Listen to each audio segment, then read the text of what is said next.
Salam Indonesia. Anda menyaksikan berita terkini bersama saya Santi Maharani. Korea Utara memperingatkan Amerika Serikat telah meningkatkan resiko terciptanya kompetisi pengembangan senjata nuklir yang berbahaya dengan menyediakan teknologi kapal selam kepada Australia. Pyongyang juga mengkritik standar ganda Amerika dan bersumpah akan melakukan tindakan balasan. Baru-baru ini Amerika Serikat menyepakati kemitraan keamanan trilateral baru yang melibatkan Inggris untuk memberikan bantuan teknologi ke Australia untuk membangun setidaknya 8 kapal selam bertenaga nuklir. Korea Utara bergabung dengan Tiongkok dalam mengecam keputusan AS sebagai keputusan yang tidak bertanggung jawab, yang menghancurkan perdamaian dan stabilitas regional dan upaya non-proliferasi global.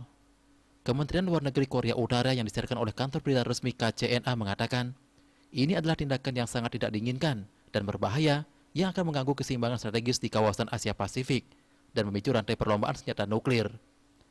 Korea Utara mengkritik sikap kesepakatan ganda Washington. Korut merujuk pada pernyataan juru bicara Gedung Putih Jen Psaki yang menyebutkan AS tidak mencari konflik dengan Tiongkok, tetapi keputusan tersebut adalah untuk menopang keamanan regional. Kementerian Luar Negeri Korut menambahkan, komentar Psaki menandakan bahwa negara manapun dapat menyebarkan teknologi nuklir jika itu untuk kepentingannya, dan ini menunjukkan bahwa AS adalah pelaku utama yang menggulingkan sistem non-proliferasi nuklir internasional. 약속을 위반한 불량 국가로서 이런 말을 할 자격이 없죠, 기본적으로. Pemimpin Korea Utara Kim Jong-un sebelumnya setuju untuk bekerja menuju denuklirisasi semenanjung Korea dan membangun hubungan baru pada pertemuan puncak dengan Presiden AS saat itu Donald Trump.